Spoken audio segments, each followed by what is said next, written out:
દોસ્તો ખાસ આ વિડીયો એ લોકો માટે છે કે જે લોકો અત્યારે બેંકોમાંથી લોનો લીધેલી હોય અથવા લોકો જોડેથી વ્યાજવા પૈસા લીધેલા હોય અને અત્યારે એટલી ખરાબ પરિસ્થિતિમાં ચાલે છે કે ભાઈ એ પૈસા રિટર્ન નથી ભરી શકતા અથવા બેંકના હપ્તા રિટર્ન નથી ભરી શકતા, લોકોનું વ્યાજ નથી ભરી શકતા, એટલી ખરાબ પરિસ્થિતિમાં છે. એટલે કે વ્યક્તિ દેવાદાર છે. તો જો તમારા ઉપર અત્યારે દેવું હોય અને તમારે જો એમાંથી બહાર નીકળવું હોય તો ખાસ મારી અમુક વાતો ધ્યાનમાં લેજો, એને ફોલો કરજો. તમે પણ આમાંથી બહાર નીકળી શકશો.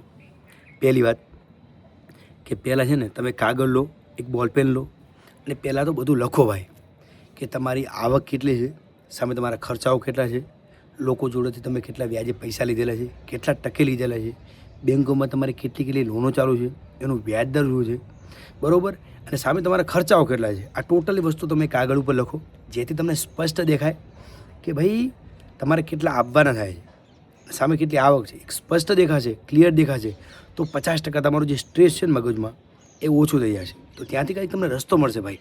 હવે બીજું કામ તમે શું કરો કે જે ફાઇનાન્સ મેનેજર હોય, ફાઇનાન્સ એડવાઇઝર વ્યક્તિ હોય, જે ફાઇનાન્સને લગતું એનામાં અનુભવ હોય, એક્સપિરિયન્સ હોય, એવા વ્યક્તિ અને આ તમે જે કાગળમાં જે લખેલું છે ને એ બતાવો એને, એ વ્યક્તિ જોડે રાય લો, તમે એડવાઇસ લો ભાઈ. તો એ બધું સ્ટડી કરશે, તમારા ઉપર અભ્યાસ કરશે, રિસર્ચ કરશે અને તમને એક યોગ્ય માર્ગદર્શન આપશે. તો એવા વ્યક્તિને ગોતો કે જે ફાઇનાન્સ એડવાઇઝર હોય અને એની તમે એડવાઇસ લો. બીજું કામ તમે શું કરો કે તમારા જોડે ક્રેડિટ કાર્ડ હોય ને, ક્રેડિટ કાર્ડ તો એને ટોટલી બંધ કરી નાખો, ક્લોઝ કરી નાખો, ડિસ્ક્લોઝ કરી નાખો. એનું રીઝન કહું તમને કે જ્યાં સુધી તમારા હાથમાં ક્રેડિટ કાર્ડ હશે ને ભાઈ ત્યાં સુધી તમે શું કરશો કે માની લો કે કોઈ વ્યક્તિને તમારા જોડેથી પૈસા લેવાના છે. હવે વ્યક્તિનો વારંવાર તમને ફોન આવે તો તમે કંટાળતા શું કરો, ક્રેડિટ કાર્ડ સ્વાઇપ કરી અને વ્યક્તિનું વ્યાજ ભરી નાખો.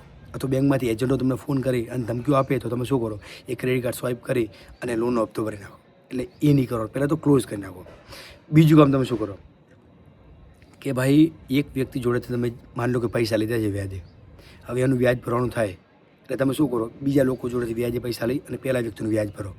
ફરી બીજા વ્યક્તિનું વ્યાજ ભરવાનું થાય એટલે ત્રીજા વ્યક્તિ જોડેથી વ્યાજે પૈસા લઈ અને બીજા વ્યક્તિનું વ્યાજ ભરો.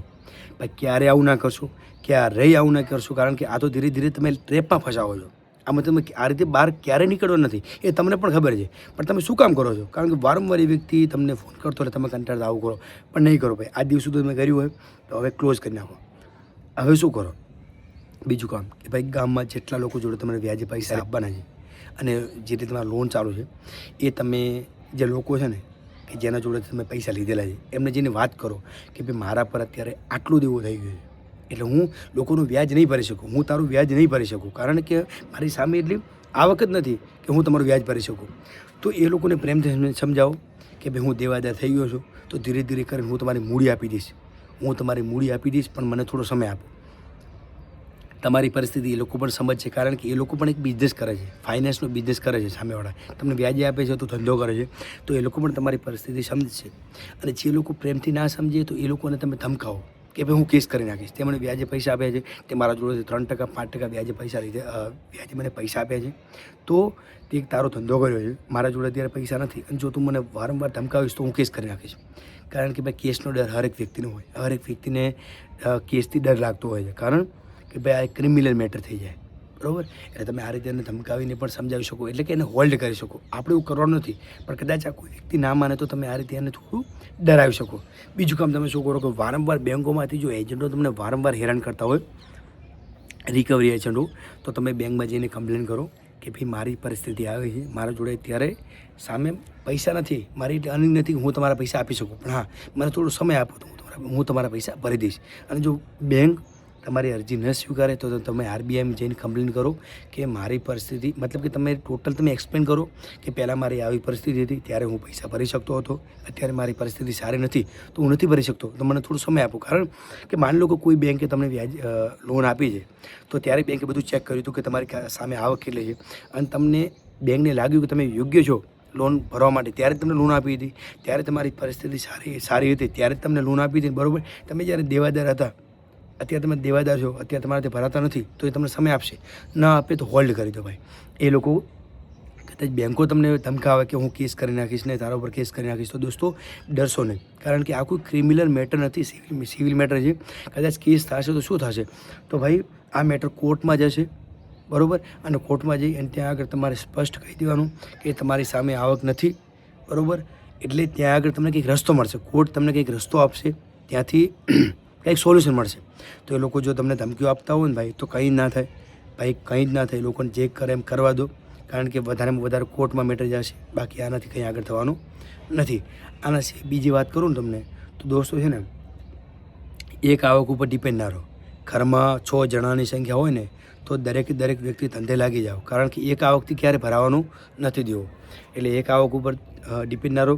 તમારો નાનો મોટો ભાઈ હોય તો એમને નોકરી પર મૂકી દો કે ભાઈ અત્યારે પરિસ્થિતિ ખરાબ છે તો તું પણ નોકરી કર. તમારી બહેન હોય, તમારી વાઈફ હોય, તમારી મમ્મી હોય તો વર્ક ફ્રોમ હોમ આપી દો. ઘણા બધા એવા કોમ હોય કે એ લોકો ઘરે બેઠા કરી શકે, એવા એમને કામ આપી દો, તો ત્યાંથી પણ આવક આવે. અને મલ્ટિપલ ઇન્કમ થાય ને તો તમારું દેવું જલ્દી ભરાશે, બાકી એક આવક ઉપર નહીં ભરાય. અને તમે કોઈ કામ કરતા હો તો એની સાથે સાથે તમે પણ 1-2 કામ બીજા એક્સ્ટ્રા કરો કે જેનાથી અર્નિંગના સોર્સ વધે અને તમે જલ્દી દેવું ભરી શકો. કે આ વાત તમને અત્યારે જલ્દી નહીં સમજાય, પણ જો તમે દેવાદાર છો ને ભાઈ, અને તમારા જોડે થોડા ઘણી પ્રોપર્ટી હોય ને, માની લો કે સોનું હોય, કોઈ જમીન હોય, ગાડી હોય, બંગલો હોય, કોઈ પણ વસ્તુ તમારા જોડે હોય, તમને એવું લાગતું કે આ વસ્તુ વેચીને થોડા ઘણું મારું દેવું ભરાય એમ છે, તો વેચી નાખો. કારણ કે કદાચ તમારા ઉપર દેવું નહીં હોય ને તો તમે ફરી કમાઈ અને એ વસ્તુ લાવી શકશો, પણ દેવું તો ભાઈ દિવસ રાત વ્યાજ એનું વધતું જવાનું, દેવું તો વધતું જવાનું. તો કોઈ પણ વસ્તુ હોય ને તો એ વેચીને પણ તમારું દેવું પૂરું કરી નાખો. કોઈ પણ વસ્તુ હોય અત્યારે વેચી નાખો.